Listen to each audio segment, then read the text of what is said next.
Hello, hello, hello. I just wanted to pop in and encourage you. I am super excited about this interview series. You are going to be inspired as you move forward seeking your purpose. You'll get information here that will help you on your reinvention journey. So, no, just taking small steps, no matter how small they are, you are moving forward. You're moving forward in that trajectory that you are trying to create for yourself. So, stay tuned, listen in, come back for the whole series. I know with each interview, you are going to get a nugget that you can apply to your life and be on the path for fulfillment. See you later. Welcome to the Blossom with Pride podcast, where we inspire and empower empty nester moms to embrace their divine purpose. I am your host, Nicole Pride. So I'm super thrilled to welcome back Tisha Winfield. Last time, Tisha shared how she coped with the transition of her sons leaving for college and was beginning to focus on herself, wanting to explore her interests and desires, and also to obtain some spiritual clarity. So today, we'll dive deeper into her journey and find out just where Tisha is today. So, welcome, Tisha. We're so excited to have you here today. Thank you, Nicole, and thanks for having me. Great.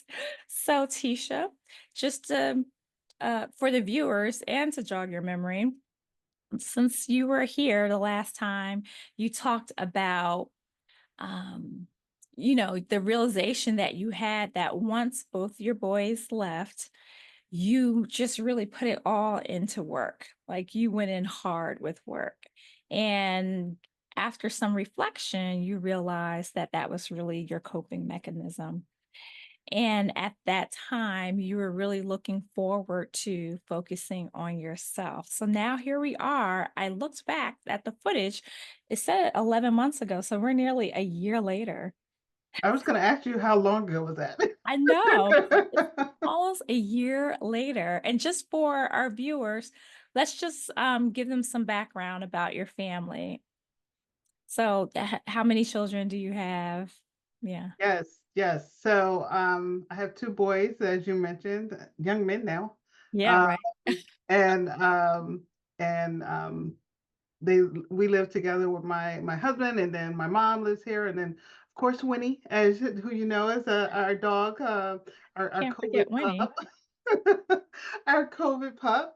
I do have two older stepdaughters, but they are grown and like have been grown. So like um, it's really this last couple years have been a household of five and trying to just like navigate through all of the different challenges that come up of like just being a family in under one roof.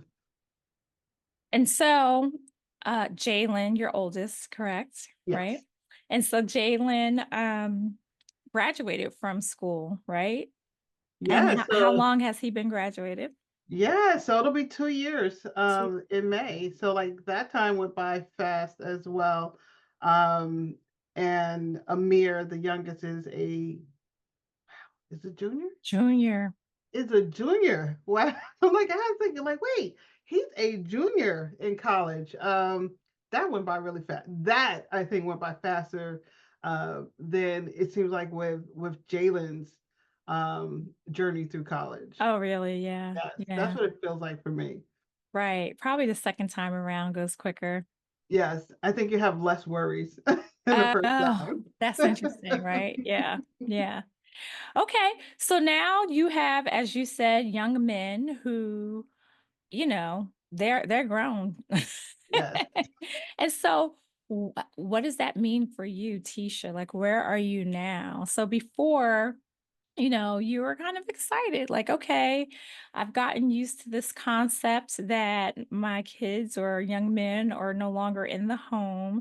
And now it's time to shift the focus back on Tisha. And so tell us, what has that been like for you? Yeah, it's interesting that I thought that I would be able to define it, right? Like, what does it mean to be an empty nester? What does it mean that your kids are now outside of the house and like you don't have to think about like the daily routines that you normally had. Mhm. And I think I put, if I'm being honest, I put probably too much emphasis on that in the beginning, Mm. not What does knowing, that mean? meaning that you don't know what life is going to bring you, right? So like Oh, okay. you can say like, yes, as soon as they leave, they're not coming back. I'm gonna tour the world. Yeah. I'm going to like maybe go for this promotion at my job. Like I'll put all my efforts in one place or different areas. But for me, like specifically, that turned really quick. Like it was like after I think like we were talking like you know you said 11 months ago, so probably Yeah. Jalen had just graduated or was about to graduate, Mhm. and had his own apartment in Philadelphia, Mhm. but made the decision to come back home, and I supported him so that he can save money for a year. So like instantly, that empty nester was like that change. Right. Um, But you know what? And that is you're not alone in that. So that is a Very trend. true. I think they call it like boomerang syndrome or boomerang something another. They come Mhm. back, right? And Yes. so like the likelihood of your kids not returning home after college is slim for a lot of parents Mhm. because are they really equipped financially to live out on their own? Sometimes too, they may want to go on to graduate level of education, and so they come back in a lot of Yes. cases. Exactly. But you don't think about that, I don't think. Like when you think about like you're sending them off to college and like this is they're starting their own life, right? Like so Mhm. like even though for me like knowing that he always has a home and has some place to come back to, Mhm. I didn't think about like, yeah, he'll take you up on that offer. I love it. Yep. Yeah. Yep. Be careful what you say. Exactly. But no, it was great. It was actually a great time to have him here because like it is such a different dynamic when you have adult children. Mhm. And so like with him coming back into the home, it was more of like we would have, conversations on different subjects that what he cared about and trying to understand more about like his journey. And just like connecting in a different way. Mhm. That was outside of like the mother son dynamic of like I need to guide you and tell you what to do. Right. And I think that could be encouraging for a lot of moms who are just going through like the drop off and they are, maybe slightly depressed even. There's hope that Yes. that relationship will continue. And from what I hear you saying, and what I'm experiencing with my oldest as well, is that it's different, Mhm. I know I find it pretty cool just to see the person that he's evolving into and being able to have a different level of conversation than in the past. So yeah, I'm really digging that part. So Yes. It mm, is it is so rewarding. It is very like inspirational and then also like it also is informative, right? Like they have a different view of like how life worked from when we were that age, right? Like even mhm, though we can make some comparisons and we can say like been there, done that. Like I know how it is to be able to balance going out to parties and to do schoolwork or having a job and do schoolwork. Like how they are navigating it is different. mhm, And I'm able to learn from their experiences as well.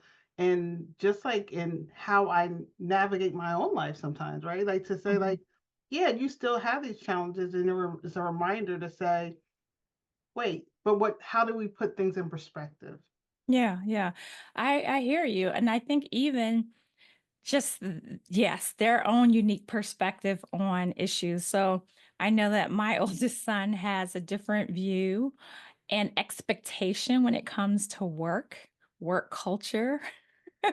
what does that lifestyle look like? His perspective is different on politics. So it's just the conversations are very interesting. Yeah. Yes, they definitely are. So that's great. So it sounds like, you and well, what about your youngest? So your oldest is a little more mature, sounds like mature conversation. And so what about your youngest who is still growing, he's still maturing, developing, but yet he is not the high schooler anymore. So what's that like with him? Yeah, this I will say by far has been the most, how do you say, like, how I hate to say, like, that he wasn't mature before, but, like, to see, like, that shift in maturity in this year, in his junior year, Mhm. has, like, been it's leaps and bounds from where he Mhm. was even in his first 2 years of college, right? Sure, Like, yeah. that maturity level of, like, how he's thinking about what's next, Mm, to think about, like, "Am I taking the right classes? How do I think about, what I'm doing now and how it impacts my future?" To explore different understandings of spirituality and mm, religion and mhm, understand how to interact with people in the world. When we last spoke and I talked about where he went, and he ended up going to Virginia Tech in Blacksburg, Virginia, and I'm like, why would you go so far? Like, and mhm, then also where, it is somewhat of a shift, right? And like who your surroundings and the students that you're interacting with. Um, mhm, but I also think that was probably the best decision that he could have made, mm. because he has his voice. He's found his voice. He Oh, knows like what he wants to be involved with. He's part of the Black Men of Excellence group there at Virginia Tech. He's mhm. a student ambassador. Like so, like I while I thought like okay, there'll be some challenges there. It's like he's going off to college by himself, worried like if he party too much, like all those things Yes, that all you those worry mom about with your baby concerns. Yeah. boy. Like it's great to see that shift this year. Okay, so that's cool. So it sounds like things are pretty much going well with the relationship with you and your sons. So now let's focus back on Tisha. Yes. And so what did you do with your newfound time? I think the last time you were exploring a new interest with like ceramics. So how has the self-exploration journey, how has that gone for you? It's still in exploratory mode, like, Yes, which I sure. think is fine though. Like, I Yeah. think, like, when I started this chapter, like, I wanted so much around definition to figure out, like, what's next for Tisha, Mm-hmm. um, where I'm enjoying, like, the fact that I had the freedom to explore, that I Mm-hmm. can, like, try ceramics and say, like, "Oh, I really enjoy this, but, yeah, it also means cutting my nails, and I don't wanna cut my nails to have to do that." I love it. Um, but then, Yeah. like, exploring other things and saying, like, just something as simple as, like, going for walks and hiking and just, like, saying, like, "Okay, do I like nature? Do I like being outdoors when you're not sitting at a soccer field?" Yeah. Uh, so, like, and sitting with the wind Right. at your skin. Um, but yeah, so, like, I'm just when I do find time to do things outside of the house, I'm just trying new things. But there's still responsibilities there, right? Like, so still working a full-time job, still trying to figure out how to manage that work-life balance, which seems more like work-life integration nowadays. Like that's the trend. Mm, And also, with my mother being here and helping to take care of her. So now, like, it's now a shift and how I look at things and how I find time for myself to do the things that, I want to do and have yet to do. mhm. I mean, you said so much in that response. One, I totally wholeheartedly agree that what self-exploration never ends, right? Or it shouldn't end. It's not like you say, "Oh, I found myself and I will stay that way for the rest of my life." Like we're constantly growing, evolving. And my perspective is that God keeps taking you to another level and another level as long as you're alive. So I think that the fact that you have the space, to be able to do that and is allowing you that process to do that is super cool because people don't do that. They don't give themselves the permission to really reflect and explore. They don't make the time, they don't prioritize themselves to do that. So I think that's awesome, Tisha. And so, what ha but I do wanna acknowledge that the nails being a deal breaker is hilarious. It's I'm hilarious. telling you, because like, yeah, I don't know if you ever done ceramics before. Like And grade you know, school. like I love like, being able to mold and shape the clay. But every time I would try to mold it, like my nails would like go into it, like break off the clay. And my instructor was like, "You probably should cut your nails." I was just like, I don't know about that one there. Mhm. Yeah. Love it. So, okay, and then the other thing that you mentioned, which is real and very real for a lot of folks, particularly in our age, is that being in the sandwich generation, right? And so you have kids, but then you have aging parents, and it's almost like a trade-off, right? And so now your son's a little bit more independent. Doesn't mean that they don't need you at all anymore. Right. Um, but now you have increasing responsibility caring for an older parent. And so how have you coped with that? Yeah, it's a journey in itself, right? Like it's Mhm. figuring out how best to navigate with the new dynamic, right? Like as you start your life, right, and then as you start to become adulthood, the mother is the one that's guiding you, that's providing for you, and there's starting to be a shift where it's like, okay, I need to now help to care for her, to provide for her, and but still understand where she came from, where she got me to, and that she still has the independence and wherewithal to make decisions for herself. Sure. So it is like you said, like it's a responsibility in providing for someone, but not the same as you would as a caretaker for your children. Right. So understanding that was very important as we entered this new phase of our lives. Mm. And so do you find that now you've you're in that role and you have that change in your relationship a little bit with your mom that it's actually driving you more to make the most of your life and explore your interests more? Are you inspired to do that more?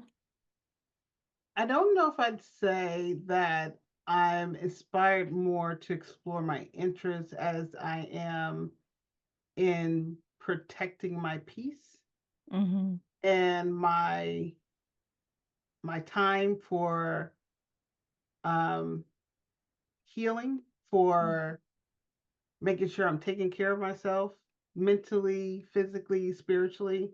Um, and I think like that's for me has like been the highest priority is like, how are you feeling today, Tisha? Like how does that look? Like how are you feeling about the day? Mm.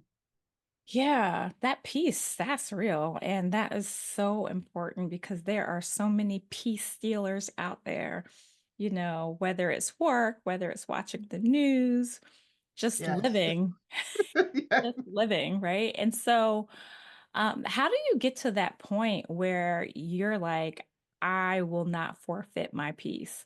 Like, where does that come from? Because so many people are anxious, so many people are frustrated, and they're like in this crazy race to do different things, and they lose their peace in the process. So what's your secret in maintaining your peace? Yeah, I think I've tried a couple of different things, honestly. Mhm. But I think like for me, the first part is around being okay to sit in it, where to sit with your feelings of like if in that moment you're angry about, like what's happening around you, like the news, right? Like if in that Mhm. one moment you just are just like aggravated and annoyed about what you're hearing and seeing, like it's okay, and then to let it go, right? So to be like and not be apologetic about it, right? So like in that moment, if you feel anger, it's okay. If you feel sadness in that moment, it's okay. And then to let it go and just like give yourself grace, give yourself the space to say, I needed that. I need to sit with those feelings, Mhm. so that I can move forward, so I can go about my responsibilities, so I can create new space, Mhm. for other things that may need to come in. I mean, this sounds so spiritually mature and so like, where all this come from? Tell us, like, It where was a look, it was a journey over these last 11 months, because, like, Um, like we said, like, I really thought I had defined what this would look like. mm, And there were so many different, I don't wanna say hurdles, but different, like, jumping points. I don't know what you wanna call them, but just, like, challenges yeah, and different opportunities that I didn't think would be, um, put in front of me. that mean different opportunities. So the opportunity to be able to have a place for Jalen in the house again. The opportunity Okay. to have a different role at my job, which didn't include leadership. Um, Mhm. we talked about like before how I started to put, like all my eggs in that work basket.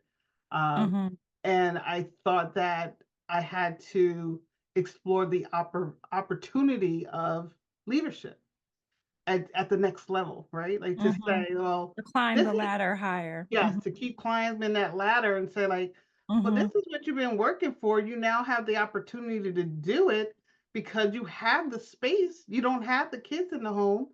So now you have that opportunity to keep going up. And then realizing that that's not the opportunity that I want to be presented with at this time and just choosing another door. So I really like how you talked about the last year was a combination of challenges and opportunities, right? So you've had some things that were obstacles that you had to overcome. And sounds like, through it all, like you said, peace was your priority. And so you maintain your peace. And then also unexpected opportunities, I'll say blessings, have come into your life. So the fact that Jalen did return home and you were able to experience like this deeper new relationship with him, and the opportunity that you mentioned with work where you're not as consumed with work because you chose to take a different role. And I think because some, like I said, climbing the corporate ladder is a goal for folks, but you having a true understanding about what's most important for you, and you're like, my lifestyle that I want. And for me to have true peace and happiness means I need to change into a different role, That and had the part. courage to do that. Yep. That could be scary for folks. Because in cases like that, it could mean um less money, or it could mean, on the job, they're not perceived in the same way and people can't handle that. Yes. I recall back when I decided to leave New York City and working, and I was at a certain salary, and I went back to Jersey, Central Jersey, to work. and took a huge cut. I just mentioned this. I was interviewed on a podcast. It's called Drastic Results. And they were like, what's the most drastic thing you did? And that was Mhm. taking a $30,000 pay cut. And it was not easy. There was definitely an adjustment my husband and I had to make. Yeah. And it was a little rough in the beginning. But yeah, we got through that. But the trade-offs were so worth it, Mhm. just to be present during that time when my son was younger. And then eventually I caught up on the salary with different other roles that came to me later on. So I am happy for you that you've been able to navigate all of that. What would you say to people who they're going through this adjustment period in their lives? They may be dealing with, the blues of not having their kids around as much. They may feel kind of lost, like who are they? What advice would you share with them? Um, I think two pieces of advice. One, make sure you have support around you so that if you need to talk something through, if you need to share in those feelings, whether or not it's a spiritual advisor, if it's a therapist, or even just like your friend group. Mhm. Like I think for me that was so important and it's so helpful, like in therapy sessions and understand like all the things that you just talked about, like that was only done through understanding what I valued, right? Like what Mhm. was important to me. Mhm. And I And so hadn't you're done that saying work. therapy helped you with that. Yes, See, I therapy knew helped you me with that sound too. really mature about all. Yes, it was a whole year of therapy. Yes, You it's just all come out of thin air, people. You need therapy. No. yes. So yeah, I would advocate and advise for, therapy, spiritual guidance, anything you Yeah. need to help you to be able to work through your thoughts. Mhm. And the second part that I think is important is that you reckon it's okay. It's Mhm. okay not to have all the answers. Like how I just mentioned it. It's okay if you Mhm. just need to like sit with where you are and make adjustments, right? Like give yourself the grace to say like, "Oh, I thought I wanted to do this, but it really isn't." Mhm. Like when I mentioned about work, at first, like when I first made the decision to say like, I don't want to be at this level, Mhm. it was hard to deal with for myself, right? Like, because like I put these expectations on myself to Mhm. say, no, this is what you've been working for. Like, and everyone's around you is cheering for you. Like, I was taken out to dinner to celebrate, Mhm. this new role. Mhm. Um, and I was there until that first I was like, I'm about to let people down. I'm about to Mhm. let myself down because like this is what you've been working for. And after doing the work in the therapy sessions and really thinking about like my values and what I cared about, I was like, Mhm. it's okay. Mhm. It really is okay that you made the decision for yourself Mhm. to change course. Yeah, I think that's so awesome. One, that understanding your values piece is so key because every other decision comes about through your values, Yep. right?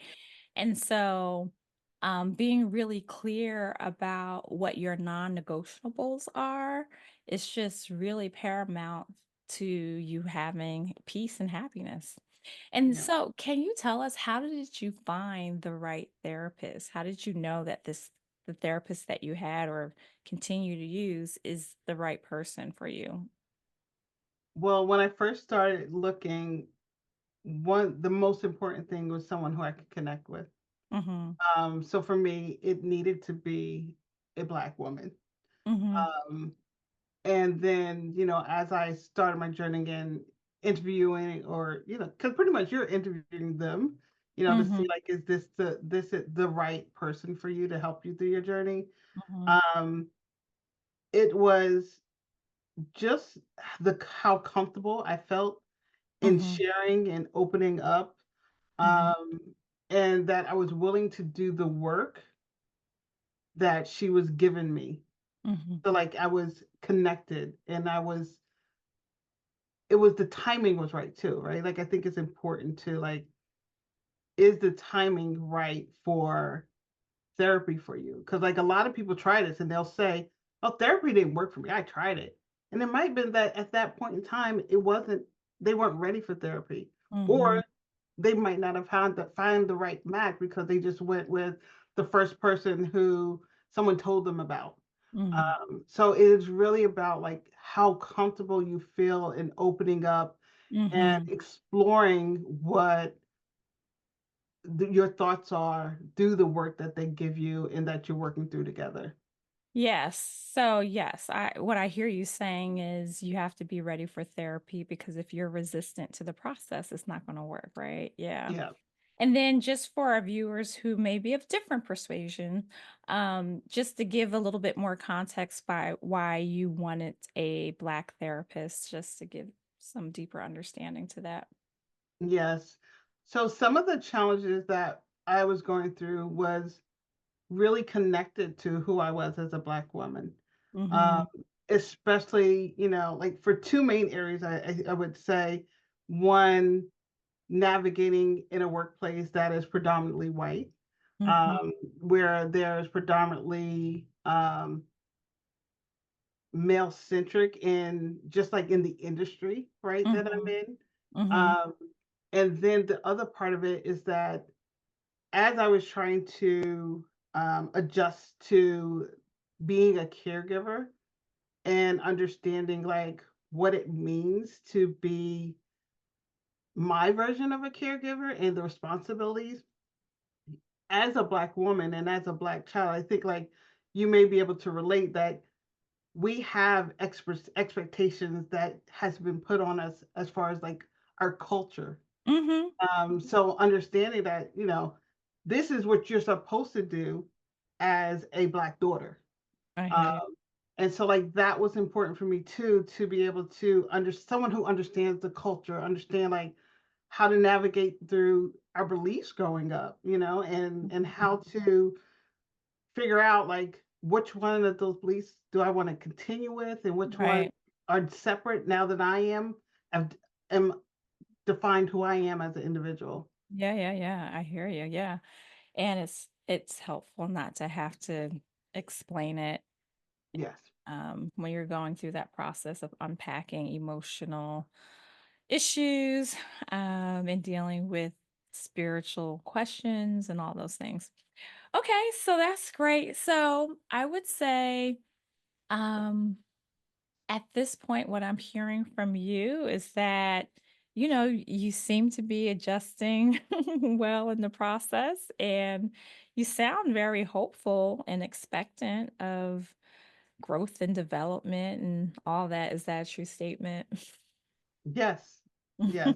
And definitely I think the other part is like I'm okay without having definition behind that, right? Like Mhm. I think that for me is like has been like that weight lifted off my shoulders, like the expectations that I always had with me of like you have to know Mhm. what's next. You have to define your why, define your purpose.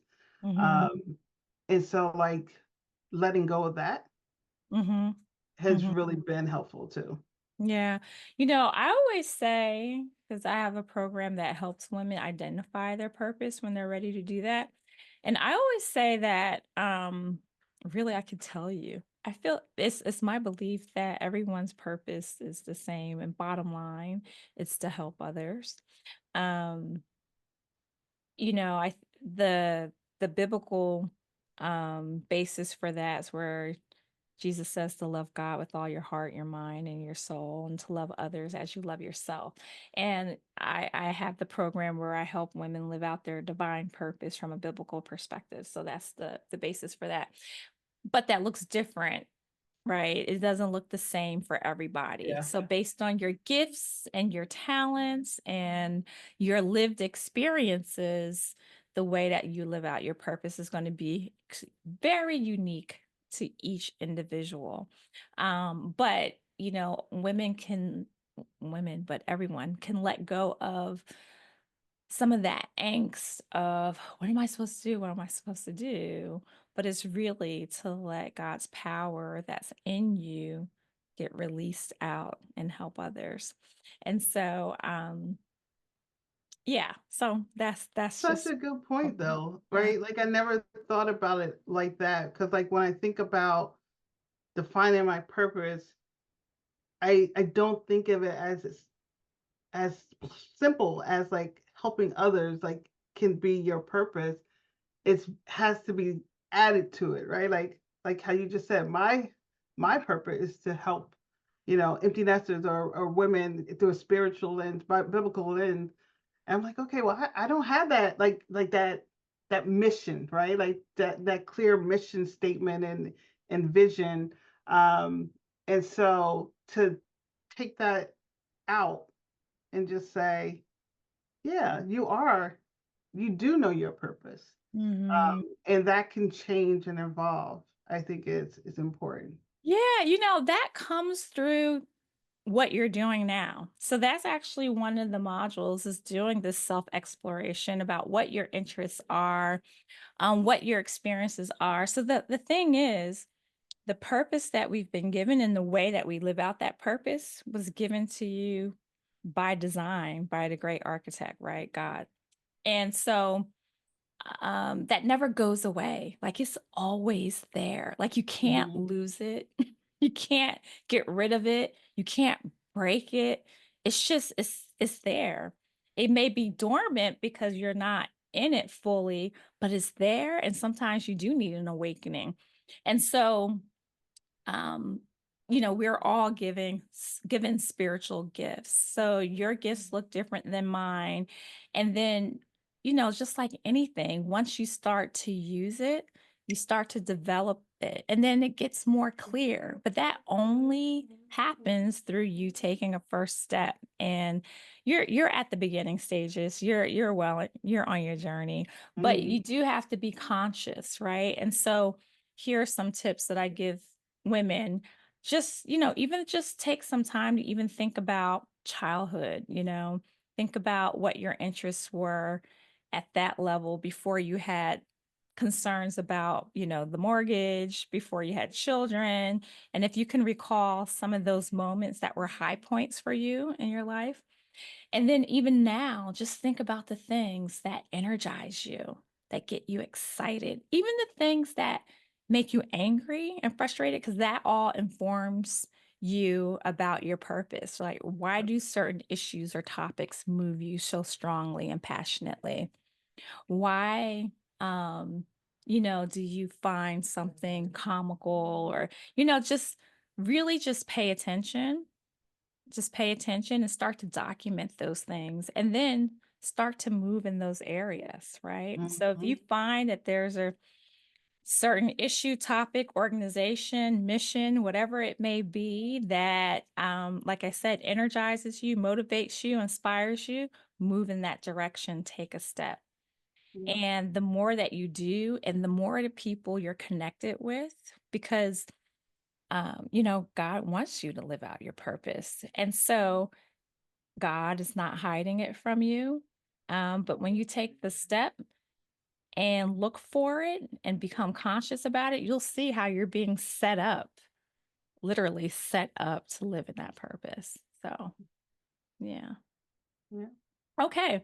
So, Good with work. that, Tisha, how about we conclude our conversation with you finishing this statement?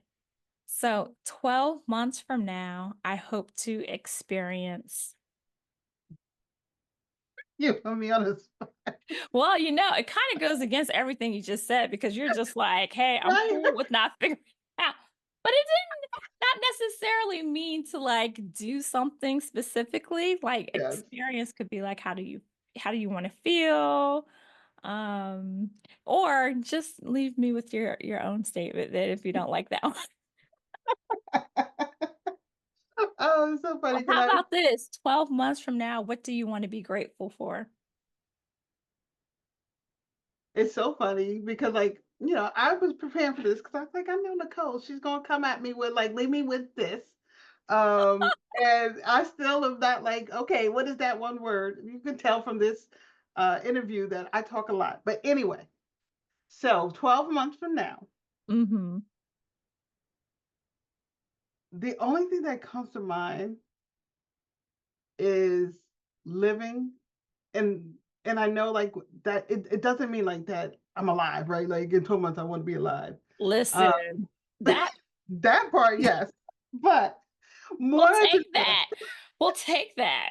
And we're laughing, but there are so many heavy issues. So that, yes. for some of you, if you're just trying to cope and you're just like, I want to be alive, we feel you. We understand, and there's no Mhm. judgment there. But But I it's living, right? Like because like and I always like I hear my mom in the back of my head and she keeps saying she'll say, keep living. But like she'll say like keep living and like you'll experience the things that I'm seeing or like you'll understand why I say what I say or what I do. But oh, I think of it more of like keep living, mm, keep doing, keep mhm. thinking about what's next, keep exploring, like just keep living. Yeah. I think that's for me is like what I want to be doing 12 months from now. Like even if I haven't defined my purpose, like finish your modules, that at least I can say that I am still living. Yeah, I feel you. I love that. What I hear is, have a curiosity for life and explore that curiosity. Be curious, experience things. Just keep living. I love it. That's right. Oh, well, thank you for being here. I so appreciate you sharing and opening up. You just have a beautiful spirit. I Oh, love thank you. you. So thank you, thank you, thank you for this. And that concludes our episode, folks. So we look forward to seeing you next time on Blossom with Pride. Thank you. Bye.